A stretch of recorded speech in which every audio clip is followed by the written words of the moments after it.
So hello everyone, welcome back to my channel. आज हम देखने वाले हैं air and oxygen chapter.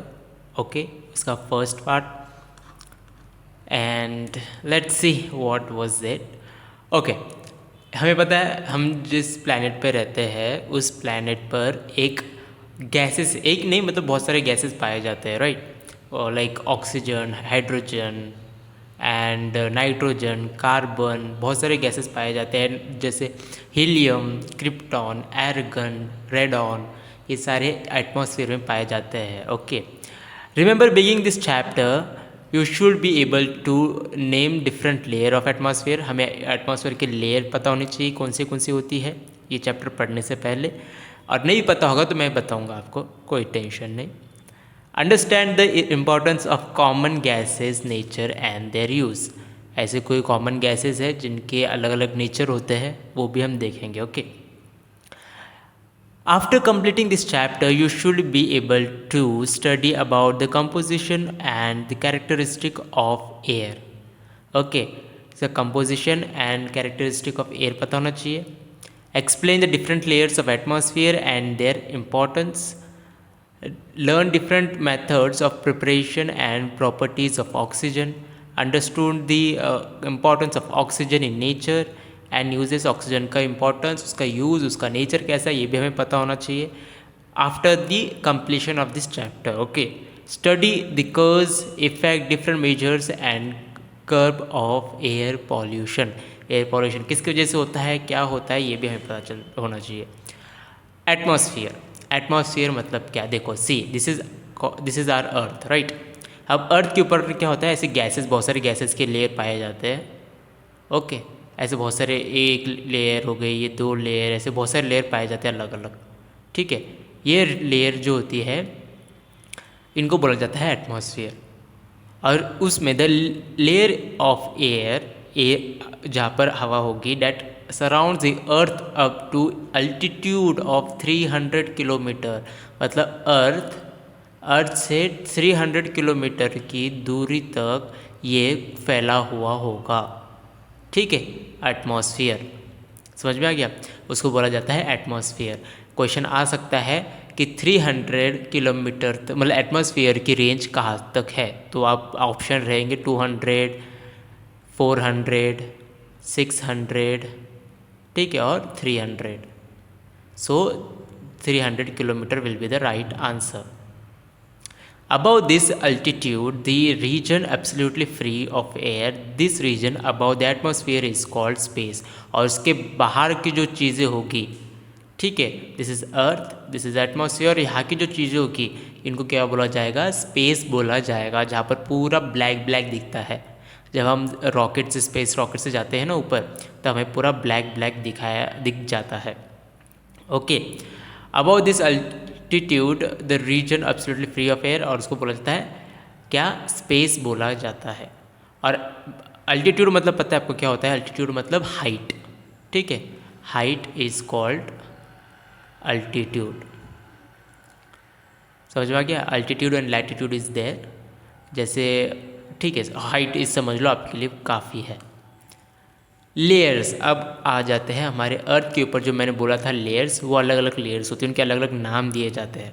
The atmosphere is divided into 4 layers, 4 layers में divide होता है basically on the variation of temperature and composition of different region at different altitude from the surface of the earth.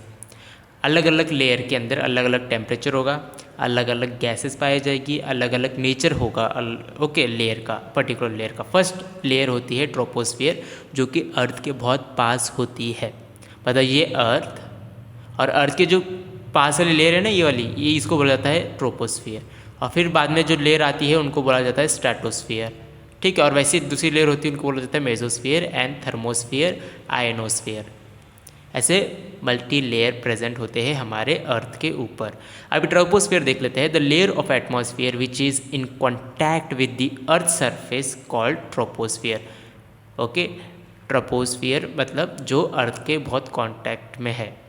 The range of this temperature is layer is close to that of the earth since it is just above the earth's surface.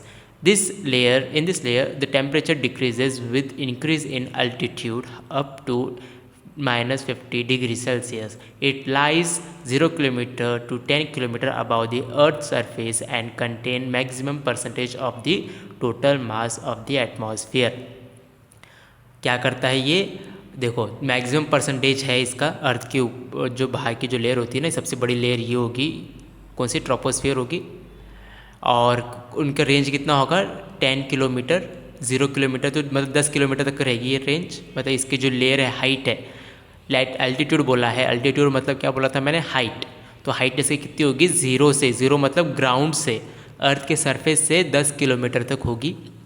और उसका temperature होगा -50 degree Celsius. और almost जो earth के ऊपर का temperature होगा वही उसी का टेम्परेचर होगा, बिकॉज वो बहुत पास में है अर्थ के। ओके, और कांटेक्ट में भी है अर्थ के।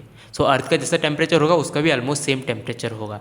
जैसे जैसे हम हाइट बढ़ेंगे, मतलब जैसे जैसे हम ऊपर जाएंगे, दिस इज़ अर्थ, एंड जैसे जैसे ऊपर जाएंगे दिस इज़ कॉल्ड ऊपर साइड। ओके, ऊपर जैसे जैसे जाएंगे अर्थ लेयर के, तो टेम्परेचर क्या होगा? टेम्परेचर डिक्रीज़ होगा। मतलब ये ऊपर जैसे जाएगी यहाँ पर ठंडी होगी, नीचे गर्म होगा, और यहाँ पर क्या होगा? ठंडी होगी, कोल्ड होगा टेम्परेचर। ठीक, टेम्परेचर डिक्रीजेस मतलब वहाँ पे ठंडाई होगी, बहुत ज़्यादा ठंड होगी जैसे जैसे हम ऊपर जाएंगे ट्रोपोस्फियर के अंदर। अब इस स्ट्रेटोस्फियर के अंदर देख लेते क्या है। समझ गया कि ट्रोपोस्फियर क्या है? अर्थ की सबसे पहले वाली लेयर होती है, अर्थ के बाद वाली लेयर, मतलब अर्थ के बाद जो लेयर होती है स्टार्ट, वो ट्रोपोस्फियर होती है। 0 से 10 किलोमीटर तो होती है, ग्राउंड सरफेस से 10 किलोमीटर तक। तीसरा, जैसे जैसे हम ट्रोपोस्फियर के और ऊपर जाएंगे, ट्रोपोस्फियर में टेम्परेचर घटेगा, कम होगा, ठंडी ज़्यादा रहेगी वहाँ पर।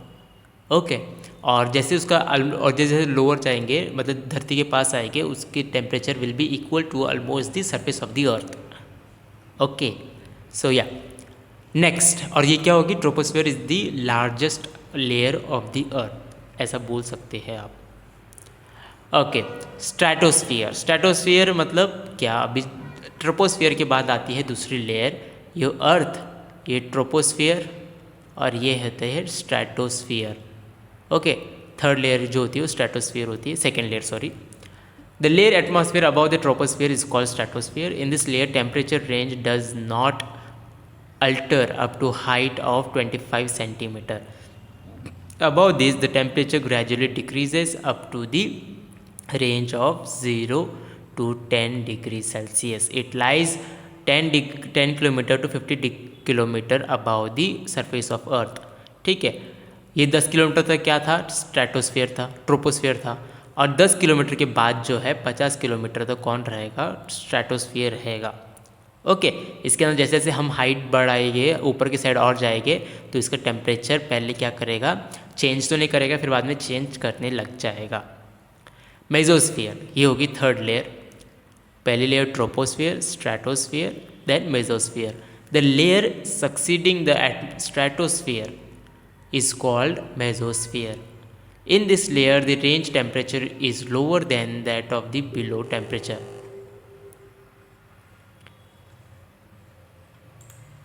ओके, इसमें क्या होगा? जो टेम्परेचर है वो क्या करेगा? लोअर करेगा as compare to troposphere and stratosphere. Okay, lower of the layer below it, it lies between 50 kilometre to 80 kilometre. Okay, 50, 60, 70, 80 मतलब 30 किलोमीटर तक ये इसकी हाइट रहेगी। और इसकी कितनी रहेगी? 40 किलोमीटर, मतलब 50 माइनस 10 इज इक्वल्स टू 40। तो 40 किलोमीटर इसकी हाइट रहेगी किसकी? स्ट्रेटोस्फियर की। 10 किलोमीटर किसकी रहेगी? ट्रोपोस्फियर की। और मेसोस्फियर की कितनी रहेगी? 30।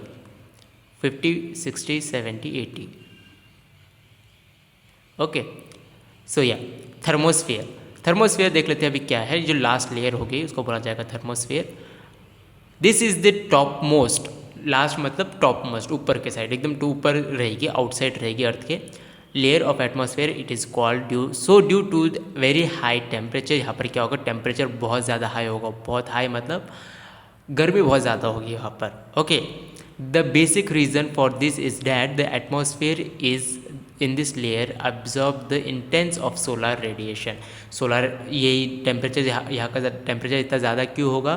क्योंकि ये सन की जो लेयर है, ठीक है, सन की जो हार्मफुल यूवी रेज आती है हमारे अर्थ की तरफ, तो ये सबसे टॉप वाली लेयर क्या कर देती है, उसको एब्जॉर्ब करने का काम करती है। अब वो एब्जॉर्ब करेगी तो उसको वो गर्म हो जाएगी, ठीक है। तो इसलिए ये जो लेयर होती है ये बहुत ज़्यादा हॉट होती है, या फिर पूरा जो सरफेस होता है वो बहुत हॉट होता है, ये वाला लेयर बहुत हॉट होता है। Okay, region, the basic region for this is that okay the composition of air is not uniform. Okay, जैसे एयर का कंपोजिशन जो होता है ना, हवा जो होती है, हम जो सांस लेते हैं, हमारे आजू बाजू जो एयर प्रेजेंट है उसकी कंपोजिशन मतलब उसके अंदर ऑक्सीजन कितना परसेंट है, नाइट्रोजन कितना परसेंट है, फिर और बहुत सारे गैसेस बहुत अलग अलग परसेंटेज में पाए जाते हैं, तो उनका कैसा यूनिफॉर्म परसेंटेज नहीं होता।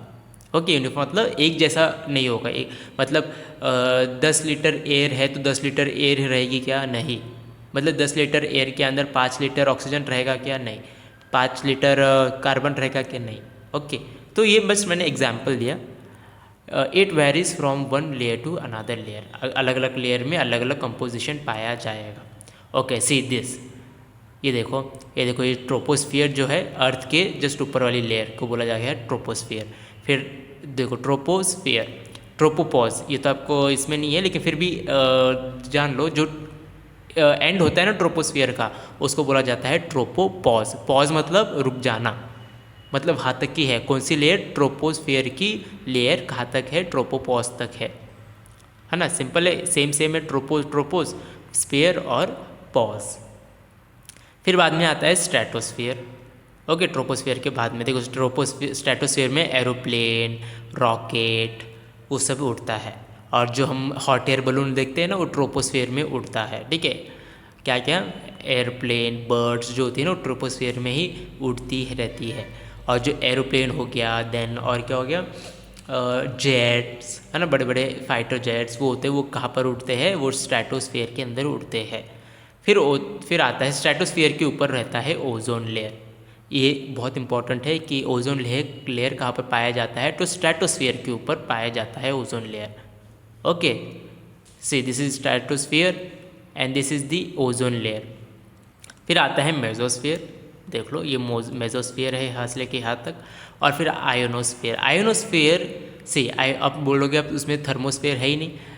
थर्मोस्फियर जो है तो है ना, थर्मोस्फियर में आयोनोस्फियर होता है एंड मेसोस्फियर होता है, ठीक है। मेसोस्फियर के बाद आता है थर्मोस्फियर, उसके अंदर आयोनोस्फियर पाया जाता है, आयंस पाए जाते हैं।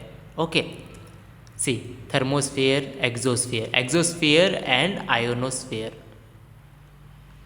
नोस्फियर कहाँ पाए जाते हैं, ये थर्मोस्फियर के पास में। समझ में आ गया, ये देखो एरोप्लेन कहाँ उड़ रहा है। ओके, मेसोस्फियर में सैटेलाइट, देखो थर्मोस्फियर में सैटेलाइट उड़ती है। जो स्पेस रॉकेट्स जो होते हैं ना वो कहाँ पे उड़ते हैं, एक्सोस्फियर में। ओजोन लेयर देख लो, ओजोन लेयर एक्चुअली यहाँ पर होनी चाहिए थी, यहाँ पर इस जगह पर होनी चाहिए थी, इस जगह पे, ठीक है। जेट्स देख लो। Okay, so that's all for the atmospheric layers. Let's move. Okay, significance of atmosphere. अब सिग्निफिकेंस क्या है, इम्पॉर्टेंट रोल क्या प्ले करता है एटमॉस्फेयर। जैसे ऑल नेचुरल फिनोमिना जो होते हैं, फ्लडिंग हो गया है ना, फ्लड आना, देन बिजली, जो थंडर स्ट्रोम होते हैं ना, बिजली कड़कना, लाइटनिंग, थंडर स्ट्रोम, जो बादल जब एक दूसरे से टकराते हैं, ये भी कहाँ होता है, एटमॉस्फेयर के अंदर होता है। रेनी जो होता है, रेनिंग, ओके, बारिश जब आती है वो भी इसकी वजह से होता है। Formation of cloud is there, बादल बनना। ओके, कैसे बादल बनेंगे, कंडेंसेशन से बनेंगे। Condensation of what, condensation of rain, sorry, condensation of water vapours. Okay, जो अर्थ के ऊपर से वेपर्स जाएंगे एयर के अंदर तो कंडेंस होके क्या बनेंगे, क्लाउड्स बनाएंगे। अकरेंस ऑफ रेन, फिर कंडेंस होने के बाद क्या होगा, रेन होगी। ओके, बारिश आएगी। बारिश और रेन, जब रेन एंड सन जब साथ में आएंगे तब क्या बनेगा, मतलब रेनबो बनेंगे। ओके, सो या फिर फॉर्मेशन ऑफ स्नो, बहुत ज़्यादा कंडेंस हो जाएंगे तब, और टेम्परेचर कम रहेगा तब स्नो बनेगा, लाइक स्नोफॉल होगा। ओके, इसलिए जो नॉर्थ साइड जो होते हैं ना वहाँ पर क्या होता है, टेम्परेचर कम होता है तो वहाँ पर बहुत ज़्यादा बर्फ़ गिरती है।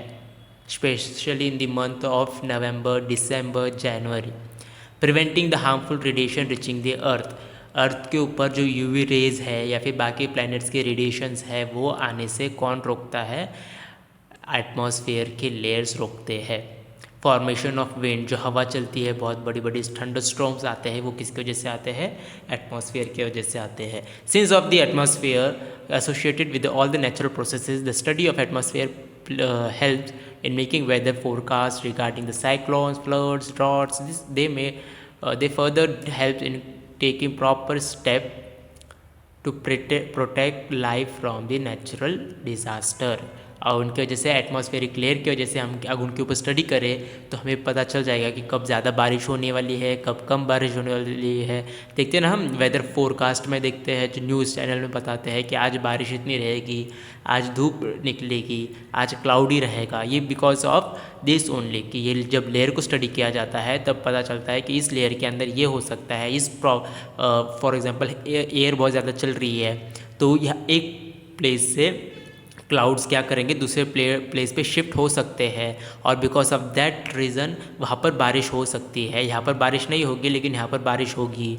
Okay, so all this things was determined, or we can say this is very much helpful for we people to guess the forecast। और अगर कोई नेचुरल कैलामिटीज़ होती है जैसे अर्थक्वेक आ गया, सुनामी आ गया, ये सब हम इन लेयर्स के थ्रू जान सकते हैं।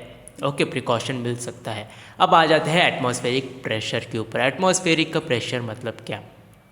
एटमॉस्फेयर का जो प्रेशर है, एटमॉस्फेयर हमारे ऊपर 24 घंटे एक प्रेशर लगाती है।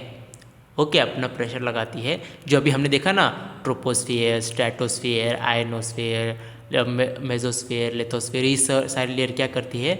एक उनका वज़न होता है जो कि अर्थ के ऊपर वज़न लगाती है। ठीक है, अर्थ के ऊपर एक प्रेशर लगाती है ये सारी लेयर्स मिलकर। अब देखो 4-5 लेयर, इतनी सारी लेयर प्रेशर लगा रही है, मतलब हम भी अर्थ के ऊपर प्रेजेंट है तो हमारे ऊपर भी एक वही प्रेशर लग रहा होगा, है ना। ऊपर से ग्रेविटी भी है। So the atmosphere in any layer compose of air which exert downward pressure, नीचे के साइड जब प्रेशर लगाएगी air atmosphere, and this downward pressure exerted by air due to weight on the surrounding called atmospheric pressure, उसको बोला जाएगा atmospheric pressure.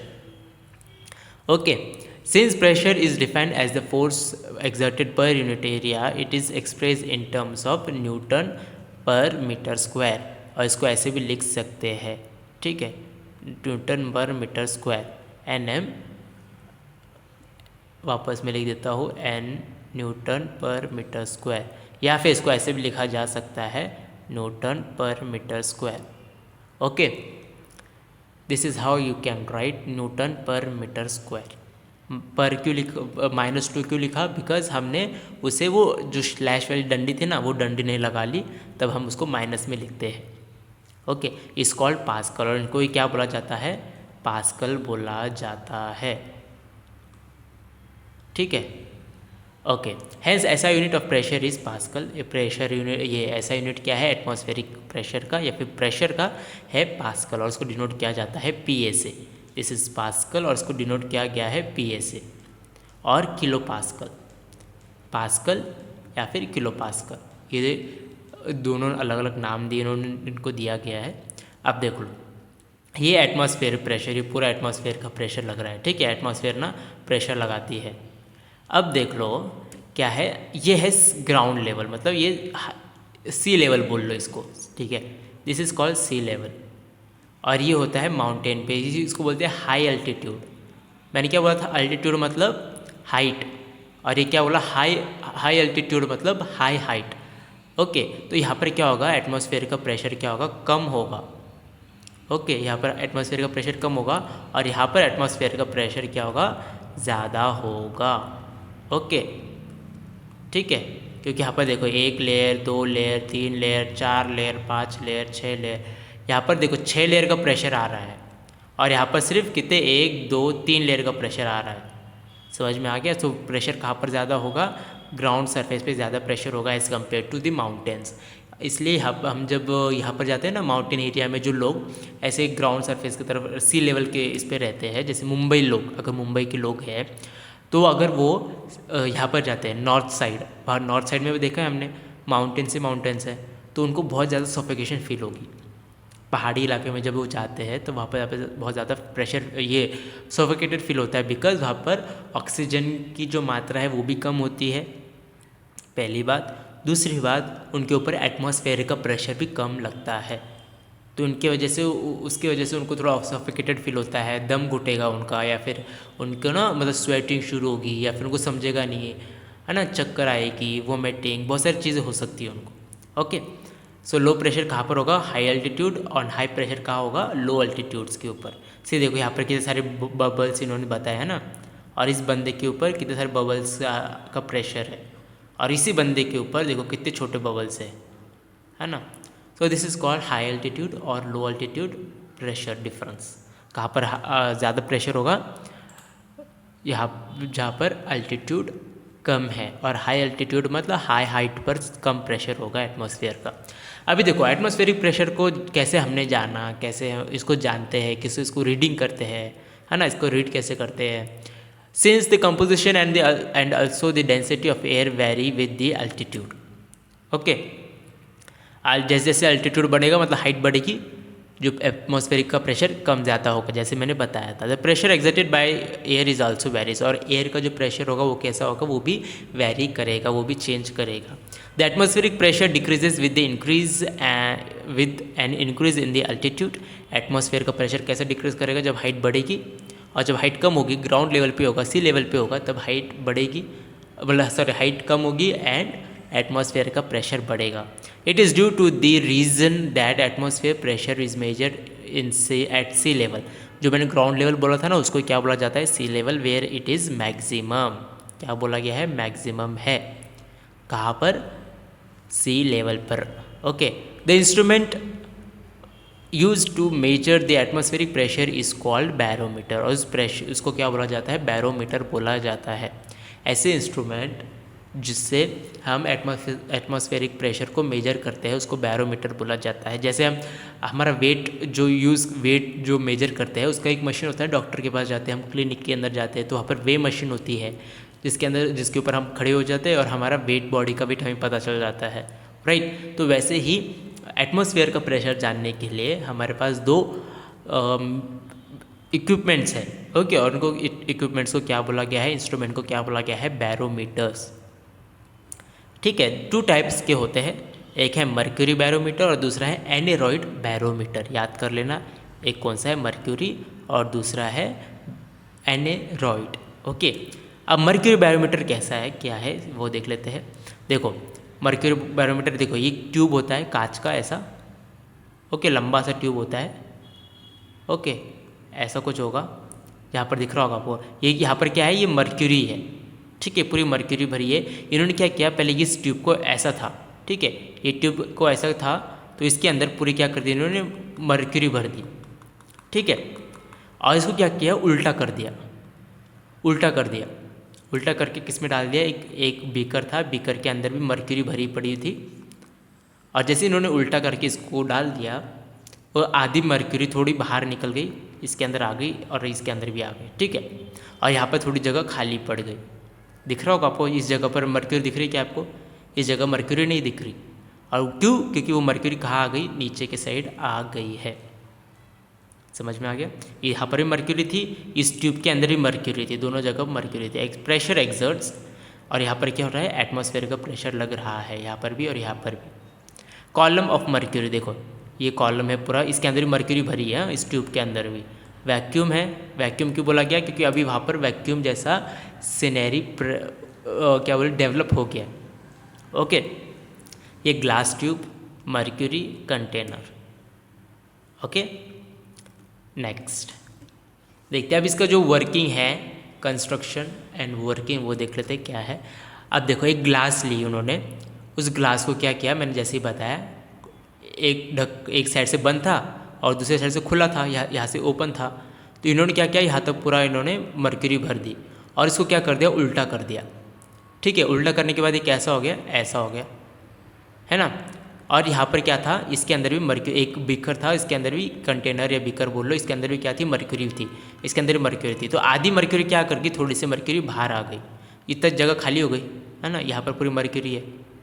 समझ में आ गया, दिख रहे हो आप, इतनी जगह क्या हो गई, खाली हो गई। तो उस खाली जगह पर क्या हो गया, वैक्यूम क्रिएट हो गया। ओके, इस खाली जगह पर क्या हो गया, वैक्यूम क्रिएट हो गया।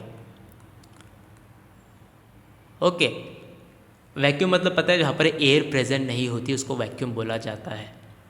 ओके, जैसे वैक्यूम क्लीनर नहीं होता जिससे हम साफ सफाइयाँ करते हैं, है ना, धूल मिट्टी, वो क्या करता है, वो वैक्यूम क्रिएट कर देता है, सक्सेशन कर लेता है और सक कर लेता है बाहर की चीज़ें।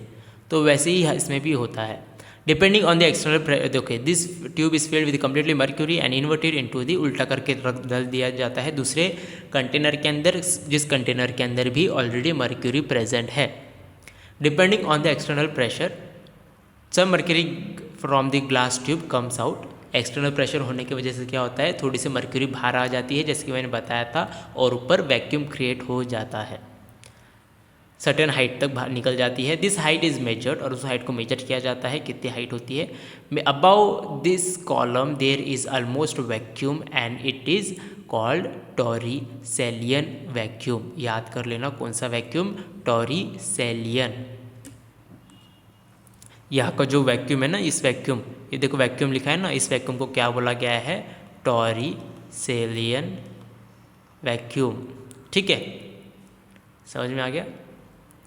Eight normal atmospheric pressure at sea level, normal atmospheric pressure कब बोलते हैं हम, जब वो सी लेवल पर रहेगा। सी मतलब समुद्र का सी नहीं, ठीक है, मतलब उसको भी कंसिडर कर सकते हो आप, क्योंकि वो भी कहाँ प्रेजेंट होता है, नीचे ही प्रेजेंट होता है ना, यहाँ पर समझ लो। ठीक है, ये सी लेवल है। ठीक है, यहाँ पर इस एरिया को क्या बोला जाएगा, सी लेवल बोला जाएगा, इसलिए हाई एल्टीट्यूड बोला जाएगा, इसको लो एल्टीट्यूड बोला जाएगा। यहाँ पर सी है, ठीक है, तो इसलिए सी लेवल बोला जाता है, या फिर नॉर्मल एटमॉस्फेरिक प्रेशर बोला जाता है। The height of mercury column falls to about 760 mmHg, 760 mmHg तक वो क्या करेगा, फॉल करेगा वहाँ तक। Okay, hence this is taken at the standard value atmospheric pressure. Standard value atmospheric pressure की क्या होती है, 1 atm is equals to 760 mm of Hg। Hg मतलब मर्क्यूरी, ठीक है, मर्क्यूरी का फॉर्मूला होता है Hg। आप बोलोगे सर Mg क्यों नहीं होता, या फिर Mr होना चाहिए था, या Mc होना चाहिए था, लेकिन ऐसा नहीं होता। ओके, इन्होंने उनके कोई आइसोटोप्स होते हैं जिससे उसका नाम, उसका जो फॉर्मूला है Hg बना दिया गया है। ओके, तभी भी आप ये देखोगे ना कि mmHg लिखा है, mmHg लिखा है, मतलब वो एक मशीन है, मशीन मतलब एक इंस्ट्रूमेंट है, वो इंस्ट्रूमेंट को एटमॉस्फेरिक प्रेशर को यूज़ कर कैलकुलेट करने में यूज़ किया जाता है, और इसकी वजह से, और उसके अंदर मर्क्यूरी यूज़ की जाती है, मर्क्यूरी लिक्विड यूज़ किया जाता है, और उसकी वजह से mmHg लिखा जाता है। 760 mmHg, 760 टॉर, या फिर इसको टॉर भी लिखा जा सकता है mmHg को, या फिर किलो पास्कल। प्रेशर का यूनिट क्या था, पास्कल या फिर किलो पास्कल। ओके, वो भी कितना, 101.3। The pressure can be calculated substituting the height of the mercury column in the formula P is equals to HdG। ये फॉर्मूला है, बहुत इंपॉर्टेंट फार्मूला है, क्या कैलकुलेट करने के लिए, प्रेशर कैलकुलेट करने के लिए। Substituting the height of the mercury at the what height. Okay, अभी H इसमें क्या है, H है हाइट, D क्या है, density. Okay, density of mercury, and G क्या है, एक्सेलरेशन ड्यू टू ग्रेविटी, जिसकी वैल्यू कितनी होगी, 10 होगी या फिर 9.8। ओके, ये दो वैल्यू हो सकती है, एक तो 10 या फिर 9.8, किसकी, एक्सेलरेशन ड्यू टू ग्रेविटी, मतलब ग्रेविटी जो फोर्स लगा रही है ना, उसको बोलते हैं एक्सेलरेशन ड्यू टू ग्रेविटी। ये देखो, ये वैक्यूम है, ये वैक्यूम हो गया, क्यों हो गया ये खाली, क्योंकि जब हमने उल्टा किया इसको ट्यूब को, तो यहाँ पर जितना भी मर्क्यूरी प्रेजेंट था वो नीचे आ गया, और नीचे आके यहाँ पर चले गया। ओके, ये जो पूरा देख रहे हो ना आप, डार्क कलर, ये नीचे का, ये इसके अंदर पूरा मर्क्यूरी भरा पड़ा है, पूरा मर्क्यूरी है, और ट्यूब के अंदर भी मर्क्यूरी है, 760 millimetre. Okay, glass tube atmospheric pressure कितना लग रहा है 760 mm ऑफ Hg। ओके, ये मर्क्यूरी देख लो यहाँ पर। नेक्स्ट, अब उस दो इंस्ट्रूमेंट थे, एक था जो मर्क्यूरी से डिटेक्ट करते थे, है ना, राइट, और दूसरा था जिसके अंदर मर्क्यूरी यूज़ नहीं किया जाता, उसको बोला जाता है एनेरॉयड बैरोमीटर। दो बैरोमीटर देख लिए, एक पहला देख लिया हमने, अभी दूसरा देखेंगे। इस बैरोमीटर में क्या होता है, कोई भी लिक्विड की ज़रूरत नहीं होती, नो लिक्विड, मतलब वहाँ पर हमने कौन सा लिक्विड यूज़ किया था, मर्क्यूरी का लिक्विड यूज़ किया गया था। यहाँ पर ऐसा कोई लिक्विड यूज़ नहीं किया जाता। Okay okay, right. It is convenient to use because it is very light in weight, और ये बहुत ईजी होता है यूज़ करने के लिए। ये जो मीटर होता है ना, बैरोमीटर, कौन सा, एनेरॉयड बैरोमीटर, बहुत ईजी होता है, उसके जैसे नहीं होता। इसके अंदर मर्क्यूरी ढूंढो, मर्क्यूरी लेके आओ, ओके, मर्क्यूरी से फिर उसको उल्टा करो, एक ट्यूब लगेगा, बहुत लंबा वाला ट्यूब लगेगा, देखो कितना लंबा ट्यूब है, ये पूरा लंबा ट्यूब लगेगा, एक और मर्क्यूरी कितनी ज़्यादा लगेगी। ओके, तो वो इसमें ज़रूरत नहीं है, किसके अंदर, जो एनेरॉयड है ना, उसके अंदर ज़रूरत नहीं है किसी भी लिक्विड की, बहुत हल्का होता है। ओके, दूसरा पोर्टेबल होता है, मतलब कहीं पे भी आराम से लेके जा सकते हैं जेब के अंदर डाल के, ठीक है। अब इसका प्रिंसिपल क्या है वो देख लेते हैं। Balancing the atmospheric pressure by the elasticity of the metal. अब इसके अंदर क्या यूज़ किया गया है, मेटल की इलास्टिसिटी, मतलब मेटल को यूज़ किया गया है, और उसकी इलास्टिसिटी मतलब हम जो रबर को खींचते नहीं है ना, रबर हो गया, स्प्रिंग को खींचते हैं, वो फिर क्या करता है, वापस अपनी जो साइज़ है वो रीगेन कर लेता है ना। तो उसमें इस जो एनेरॉयड बैरोमीटर में वही किया जाता है। देखो, एक पार्शियल वैक्यूम होता है यहाँ पर, ओके, और ये एयर प्रेशर लगता है इसके ऊपर, ओके, एयर टाइट बॉक्स, ये है सिस्टम का ये लेवलर है, मतलब ये इससे घूमेगा, ये जो पॉइंटर है, यहाँ पर स्केल लगी है, यहाँ पे 2 3 4 5 6 7 8 ऐसा कुछ लिखा हुआ रहेगा, और ये पॉइंटर क्या करेगा, इधर घूमेगा या फिर इधर घूमेगा, यहाँ तक घूमेगा, ठीक है, ऐसे घूमते रहता है, पहले इधर घूमेगा या फिर इधर यहाँ पर ऐसे पॉइंटेड शो करते रहेगा। ओके, ये चैन होती है, ये चैन को खींचती है, जैसे जैसे ये खींचेगा ये इस साइड जाएगा, ये जैसे जैसे छोड़ेगी ये इस साइड जाएगा। ओके, स्केल हो गया, पॉइंटर हो गया, सिस्टम ऑफ लेवलर, ये सिस्टम है। ओके, जैसे जैसे इसके ऊपर प्रेशर गिरेगा, ये इसका ऐसा क्या होगा, ये जो वाइब्रेशन ट्रैवल करेगा, और वाइब्रेशन ट्रैवल करने के बाद यहाँ पर कुछ वाइब्रेशन होगी, यहाँ पर वाइब्रेशन यहाँ पर चले जाएगी, और इस वाइब्रेशन से ये जो सुई है, पिन पॉइंटर है, ये क्या करेगी, डिफ्लेक्ट करेगी, लेफ़्ट टू राइट या right to left. Okay, next, construction and working. अभी से कंस्ट्रक्शन और वर्किंग देख लो, ये ऐसा होता है, जैसे घड़ी नहीं होती, छोटी सी घड़ी, ये पॉइंटर हमने देखा था, ये स्टील का जो वो ये था, ये स्प्रिंग गोल गोल घूमने के लिए, ओके, स्पिंडल, ये लेवलर होता है, ऐसे ऐसे घूमेगा ये इस साइड, तो ये क्या करेगा, ये भी वायर घूमेगा, और इसकी वजह से ये डिफ्लेक्ट करेगा, ये कहीं पर इधर जाएगा या फिर इस साइड आएगा। ओके, ये देखो मेटल को लगाया हुआ है उन्होंने नीचे से, यहाँ पर एटमॉस्फेयर का प्रेशर इसके ऊपर गिरेगा, ये इसके ऊपर भी ऐसा, और इसके वजह से क्या होगा, एटमॉस्फेयर का प्रेशर हमें पता चलेगा। यहाँ पर वैक्यूम चैम्बर है अंदर, ठीक है। सो ये बहुत कन्वीनियंट है, कहीं पे भी लेके जा सकते हैं हम, और कोई भी लिक्विड का इस्तेमाल नहीं किया जाता इसके अंदर। अब इसका कंस्ट्रक्शन और वर्किंग कैसा है देख लेते हैं। Barometer is basically operated by a metal cell. इसके अंदर क्या किया जाता है, एक सेल यूज़ किया जाता है मेटल का, एक दो ऐसे 2-3 सेल भी यूज़ किए जा सकते हैं। Very small amount of air is और a series of such cells join together, मतलब ऐसे बहुत सारे सेल को क्या करेंगे, 2-3 सेल को एक साइड जॉइन कर लेंगे और लगा देंगे। One side is fix to the base of the instrument, एक साइड क्या कर देंगे, जो देखो ये वाली जो साइड है ना, इसको नीचे के साइड से लगा लेंगे, बेस से फिक्स कर देंगे, and the other side is connected to the system of leveller. और यहाँ दूसरी साइड देखो, ये क्या किया है इन्होंने, यहाँ लेवलर से कनेक्ट कर दिया गया है, ठीक है, ऐसा घूम के, ये नीचे की साइड से और ये ऊपर की साइड से लेवलर से कनेक्ट किया गया है। लेवलर एंड द पुले मतलब ये वाला जो है ना, ये इसको बोला जाता है पुले, जो गोल गोल घूमता है ना, ठीक है, जो हम देखते हैं ना कुएं में यूज़ किए जाते हैं हम, गाँव में, तो उसे क्या बोला जाता है, पुली बोला जाता है, pulley, pulley. Okay, this lever and pulleys are connected to a pointer that moves over the scale and front side of the instrument. और ये क्या करेगा, जो लेवलर और पुले है इसको रोटेट करेगा, पॉइंटर को यहाँ पे लेके जाएगा या यहाँ पे लेके जाएगा, यहाँ पर लेके जाएगा, यहाँ पर लेके जाएगा, ठीक है। और उससे हमें पता चलेगा क्या है, any change in pressure alter the thickness of the cell. Okay, so yeah that's all for this lecture. I hope आपको ये लेक्चर अच्छा लगा हो, सारे डाउट जो है आपको क्लियर हुए होंगे।